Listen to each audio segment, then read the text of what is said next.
So, welcome to the American Made Podcast. I'm your host, Jordan here, and I'm here with my cousin Peyton. Say something. Hello. And then my friend Evans here also. Say something. Hello. And this is episode's gonna be a little bit different than like the previous one. So it's gonna be more of like a story time on how I got into D&D. So we're gonna go into the background, like the starting. It was roughly like a Christmas party at like 2017, I think. So like two Yeah, years that's true. ago, roughly. It was at Bourbon Bar and Grill, a place that, Best restaurant. yeah, Fantastic place, yeah, honestly. great place. And then basically my cousin came up to me, because I was like sitting in a booth, and he's like, oh, so I'm gonna start playing some D&D. Can you explain what that is? Oh, I need to explain it. Okay, so Dungeons and Dragons D&D is a role-playing game. That's basically all you need to know. You create your own characters, you roll dice, and the dungeon master creates a story, characters, monsters that you can fight, interact with, and that's just the broad assumption of what it becomes. Yeah, so basically we only played in fifth edition, basically. So I made my first ever character. I think during the party. And Yeah. his name was Dritrang, Hobgoblin Wizard. Um, and then later, like after the party and like a week between like a week, I worked on the backstory, which gradually as we played, it went Which was more shocking. into um just me trying to like do like necromancer type things. Yeah, evil things and a good campaign was a bit of a Good conflict. intentions, but evil way of doing it. So then Getting a that zombie went army. into my first ever campaign as a player. So my cousin was the DM, so you can explain how it really went. Oh, so it was the first experience for me as a dungeon master as well, and it was very strange. I had a few of my friends, I think Brandon, Christian, uh, maybe my friend Chris, and he who shall not be named, a very bad player. We'll call him John. John. So in the first session, basically, they had this whole quest where it was some sort of farmer, and I had them go to a farm, and there was like one half orc farmer guy who was left, and his family was dead. The whole farm was in ruins. And then eventually they figure out that the wife was engaging in like demonic rituals, summoning things. And as the night comes, out of nowhere, the scarecrow comes to life. That's part of the farm. It comes to life and starts attacking. Brandon is hacking rats in half, and my friend Chris, who's playing a bard, plays his keyboard and is able to get the final blow on the scarecrow by stabbing him through the stomach, which is pretty interesting for the first session. And all while that's happening, our other friend, is Oh, this the one where Christian was missing all the fireballs as yeah, well? yes. So He, yeah, scarecrows are weak to fire, and he missed every one, so he just ended up quitting. Also, Evan was there. Yeah, he was Yeah, a crow person. I think he shot like 8 of them, missed them all somehow, and then just quit. I don't know. That was funny. Oh, and on the way there, John shall not be named also tried to talk to a fish because he was a Triton, a fish man who could talk to fish, but obviously fish can't speak. So, so he tried to tell the fish, asking if it could go in the way of danger, and it obviously couldn't talk, but it could only swim in the direction, which was obviously the farm. That was one of many instances. It gets worse as the thing progresses, Yeah. but you'll definitely hear a lot more of that throughout the podcast. Yeah. Some other moments. There was a hole in the middle of town that led to skeletons that they just beat up. I don't know where I was really going with that one. Uh, there was a kid who was selling counterfeit potions just for a couple dimes, and John decided it would be a very Oh my god. John decided it would be a very nice idea to try and yell and berate the kid so he would stop doing that. and the rest of the party realizing, Brody was there as well, our friend Brody, ended up knocking his character out, and then John would go on to complain about how, oh, we should just kill off his character, or who cares.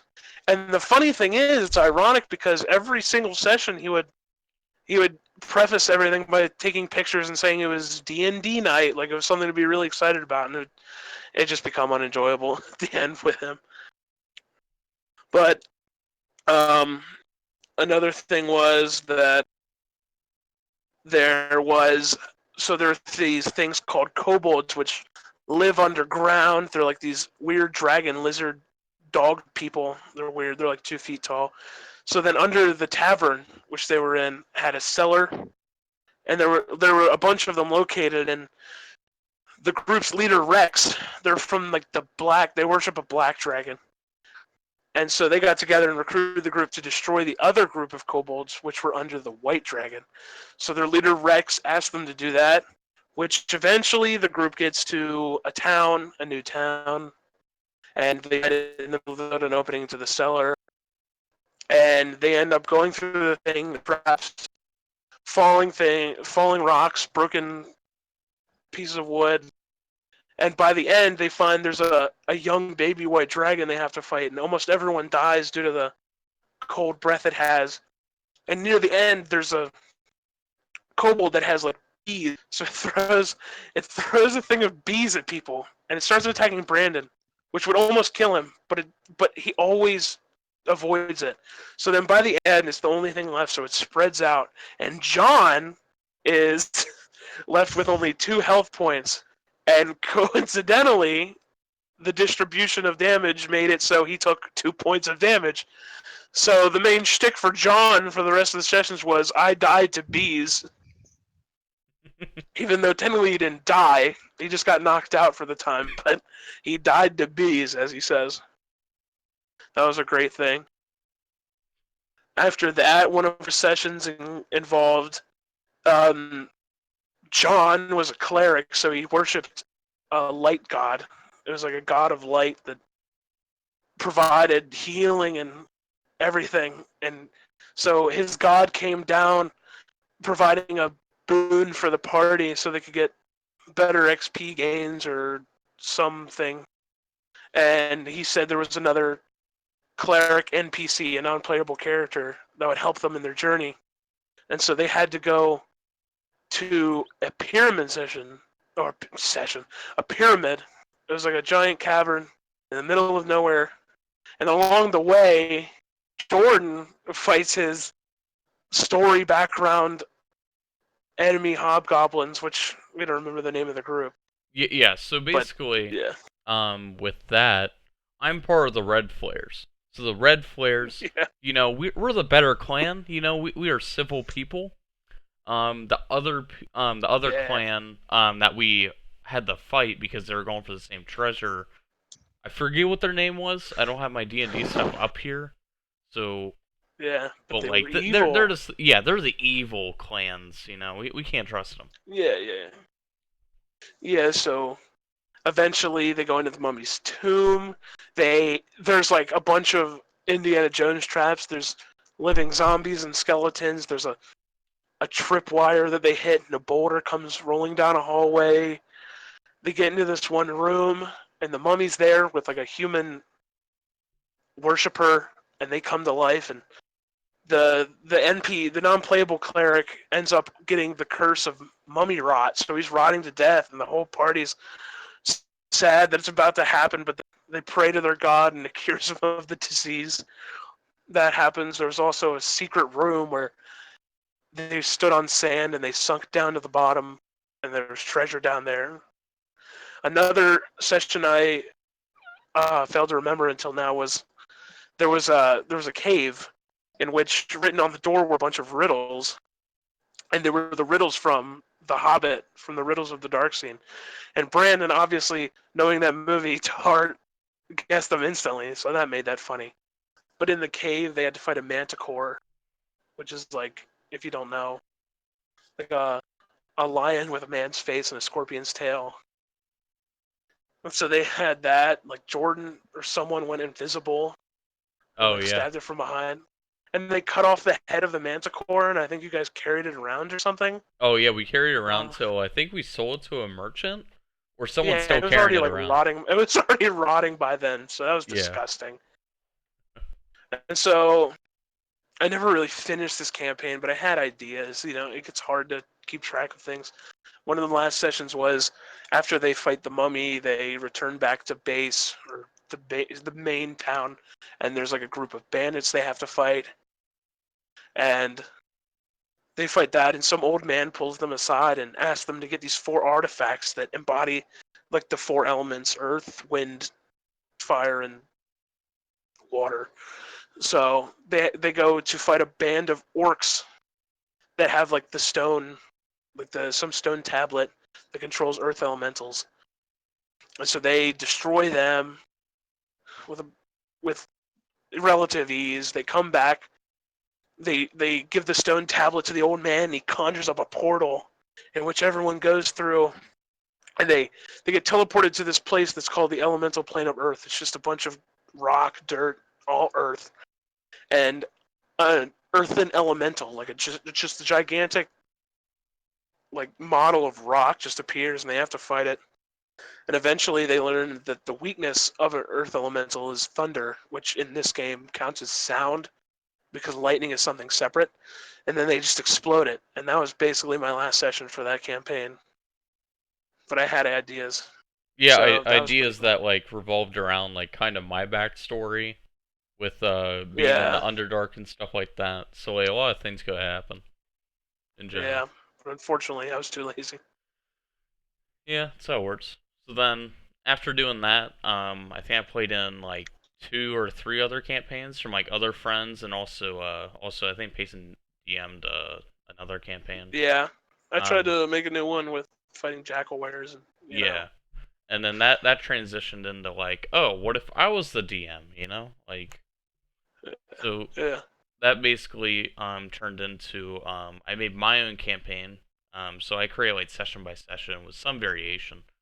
Um, so it was Peyton, which is here, Evan, which is here, and Yep. then we also had Brandon and Brody. Brandon. I think that's Yeah. I don't everyone. think Brody was in the first one though, but Yeah, he was in the he first one, wasn't. but he eventually joined it. Yeah. So the basic rundown of the entire campaign. I still had ideas that could have went further, but you know, I didn't really think I Yeah. was doing good as a DM, but I guess almost all Yeah. DMs think that. Yeah. I do But too. so basically the guards were taking monsters away. So I think the first session was there's this old man and his son was like, like I think trapped, or no, he wasn't trapped. I think he was missing.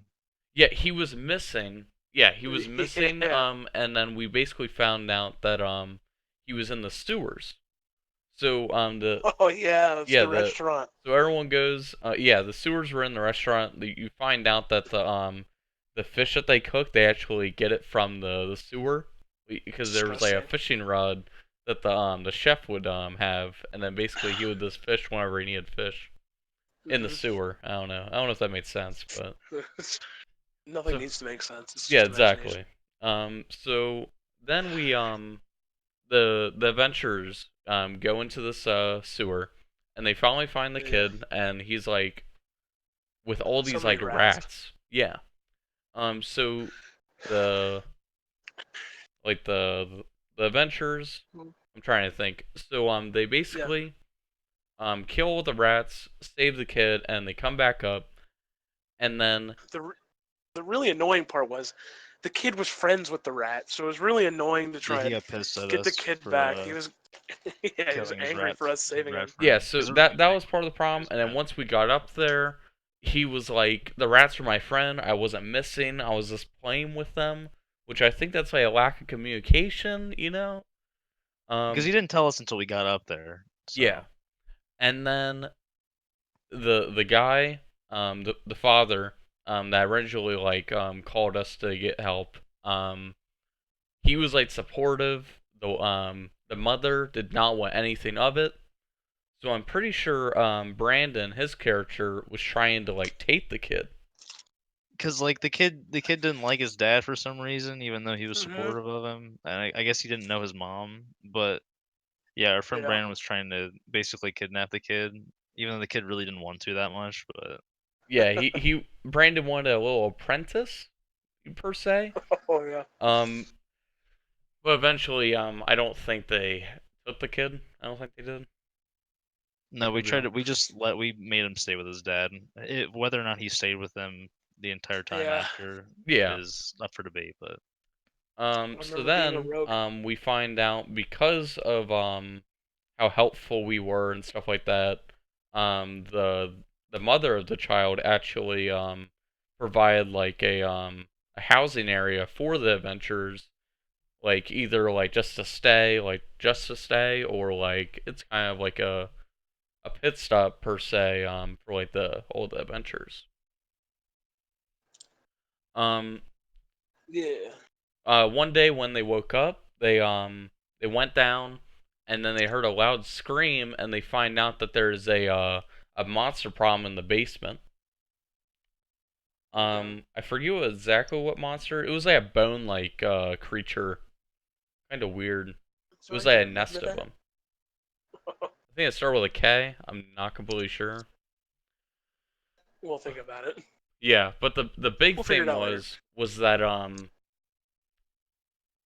oh, what was Mm-hmm. it? I forgot to say about the rats too. So the guards basically are taking all the monsters that the adventurers kill and just take them. And you would think, oh, why didn't the adventurers just interrogate them? They did, but the guards didn't really know why, or they don't have recollection. recollection. Yeah, yeah. Yeah. Of memory of like, oh, why am I doing this? I just have to. So Yeah. another day, after they're done that, they went to sleep, got breakfast, and then this guy is like, "Oh, my father just passed away and gave me this like treasure map." And it was like Yeah. it's meant for like really really experienced adventures and stuff like that. And he was That's a nice like, day. I'm not ready for it, I can't do it. So he gave it to the group. So they go into this like dungeon. It's a bunch of like bronze I think ants, right? Bronze No, scouts. they were called Prawn Scouts. Yeah. Yeah, they're called bronze scouts, but they're basically like a nuisance to like, like a lot of Yeah. Little ads. insects. Um but so you get Ads. through there, then you have to fight a I think Iron Cobra at the end. Um Yeah. and then basically they get It's stuck up behind it. small treasures, a map that is like, oh, this is the fake one. There's actually a legit like treasure, but I wanted to like test if people could get here, basically. Yeah. And then also they found a lightning staff, Oh yeah. I used which that. was completely broken in the campaign, but I completely don't mind because I enjoy like Yeah. putting in weird items. Oh yeah. And I only had like one book at the time, so I was getting like all my stuff from one book. So like by the end of the Yeah. campaign, where I ended it, I didn't really know what monsters to put in. So like I either had to get more books or figure out Or I had something. to provide them to you Yeah, since I but had I one. prefer having like the like take notes on each like page and be like, oh, that'd be an interesting thing for this. Like Yeah. it gives me ideas whenever that happens. It's true. Um, Basically, they go back and they don't tell the kid about the map to the greater one because it specifically said about, oh, only the people who got this or earned it only can know about the better treasure. So they basically gave him like a little bit of the gold and stuff like that, and kept the lightning staff because of their Of course I adventures. did. This son doesn't need a lightning staff. So basically, Yeah. I think they either like baited out like guards or like purposely like killed some like monsters, and then they secretly follow the guards back to a facility where they're taking the monsters. So it's Well, I basically. remember fighting a GIF before that. Oh yes, yes. Yeah, they're like hippo people that have guns. Yeah, that was Really part of the strange. yeah. So that was on like the quest of trying. Oh yeah, I remember now. So you tried to figure out what was happening with all these monsters, and the the well, later you'll find out it's something else. But we thought that or the group thought that someone hired an assassin, which is like these hippo people, and it was like basically an assassin type thing, and they just thought like, oh, someone's trying to kill us. It's nothing. And then eventually that cheered toward I Mhm. forget what it's called, but it's like this monster. So they went to this like Are you talking about what was inside? yes. They're Because it's called an Ooblex, if that's what you mean. yes, the Ooblets, yeah. Because it Yeah, was basically a lady, but then the lady actually was a giant like gooey substance of like a it was a giant ooze monster. It was like a green ooze, or I don't know. yeah, so It was I didn't disgusting. know how broken the lightning staff was, and I had to like multiply by 8 how much health the monster had. So it wouldn't have Oh, died did on I like the really do that first much turn. damage? What? Brody had some like bardic things he was doing. Oh, that Those too, College of but Whispers. like the combination of Brody knowing how to make a character and basically being a broken character, and then Yeah, also having a lightning staff that was kind of broken, somewhat. Really, really good yeah, for that's- AoE yeah. area of effect. John was also in this session as well. Oh yeah, because they threw Yeah, John. he was like a dwarf, but he was like 1 foot tall, and he was a wizard Yeah, and John for some didn't want to reason. go inside, so the Brody, his So character, Brody, threw him into the ooblets, into the goo, and basically once you're in the goo, and he's also only 1 foot tall, like he was stuck in the goo, basically like dying each turn, taking damage. yeah, that was weird. That was funny. Yeah, that was a good one. And then eventually, once they got done there, they actually found the actual facility that the guards were taking all the monsters, which I was trying to get to, but then I totally forgot about that instance. Oh yeah, and the giant hole. Is that where you're going? Yeah, so basically it's a symmetrical building. So basically you go in, you can either go left or right, and if you go left, you go into a room and it has all these like old computers or like I wouldn't say a computer, but like writings and stuff like that, like of like data and stuff like that. Hmm. And you walk through, both sides are like identical basically, other than the stuff that are on the walls. Um, I'll explain the walls after we get through the facility. So we go through, and the group finally gets to the end. They turn right because they went to the left path. They also checked every room, looking for treasure, but it was just all this like data basically.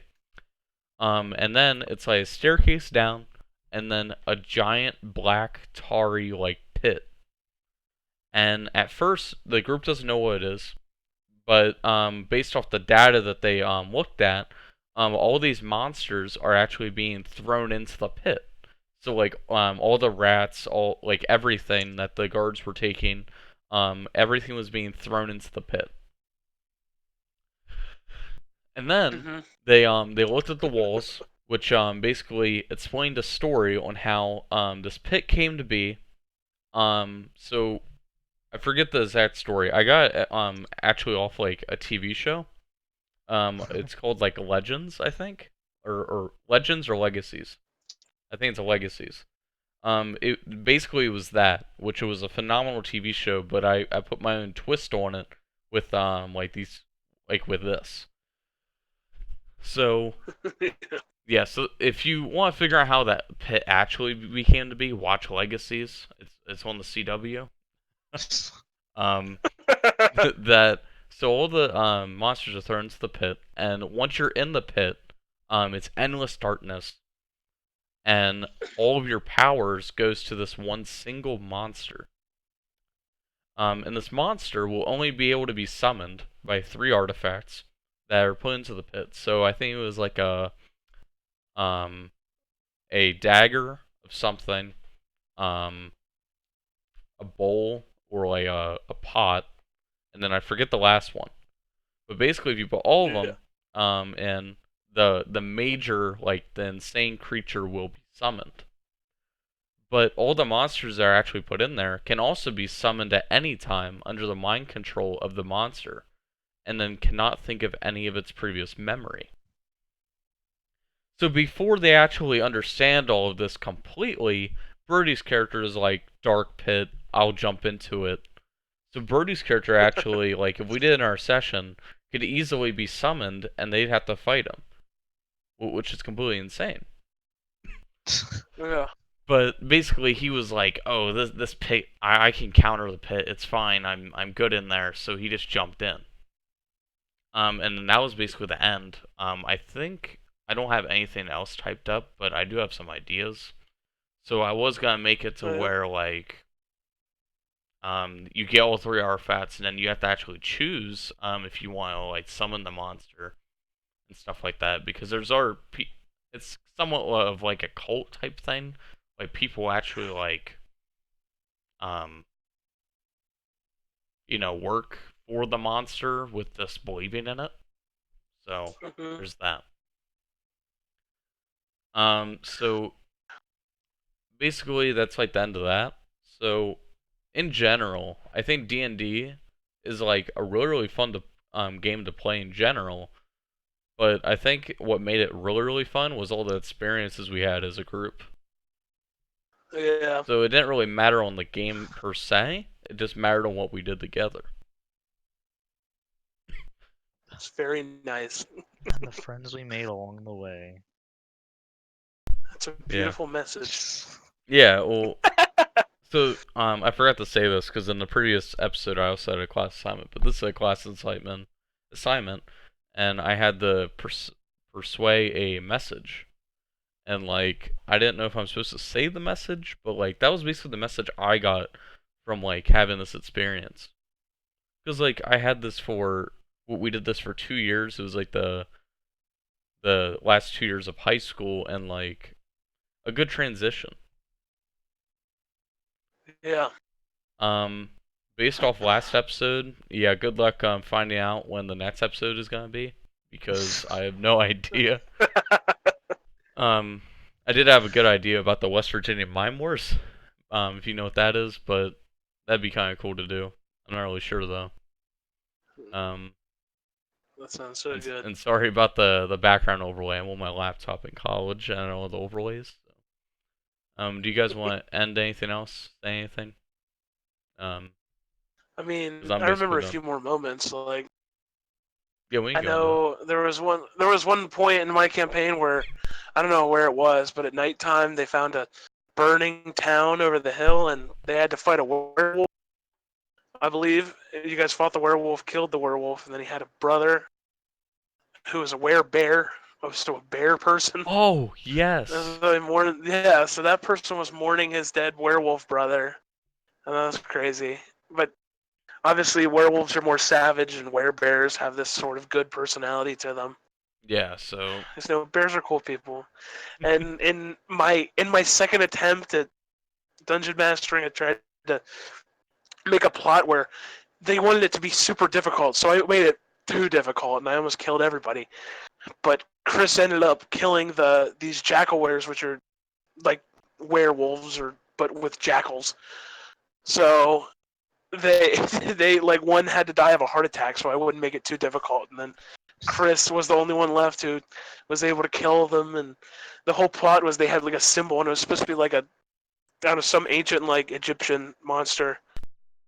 There was also a random encounter where along the path they found a zombie horse with like two cobras riding on it and a cheese wheel that showed up out of nowhere, and they I had to come up on the spot of a thing because they looted the corpse of the zombie horse, and they ended up finding a letter from a kobold, one of those little dragon people called Jesus. So I had to improv that happening, so they would do that in the future. But unfortunately, I never got to that either. So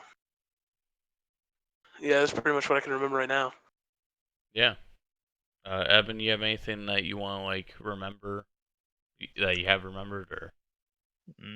Not really. All right, then we're probably just gonna end it here. Hopefully this works out assignment wise. I don't know, but Oh, it better. Oh, it uh, better. It yeah, teaches you a message. yeah, it teaches you a message. Look, I started trying to DM from hearing from other people. Then Jordan wanted to do it. Then Brandon wanted to do it. So now, and then Chris wanted to do it. It's just like it's a very enjoyable thing that everyone wants to like get into. Yeah, I feel if you're like into it, and then you end up making more friends from trying to play the game when all my friends are in college. It's just it brings people together. I feel. oh yeah, definitely. Yeah. All right, so yeah, we're gonna end it here. And bye, guys. Have a good day.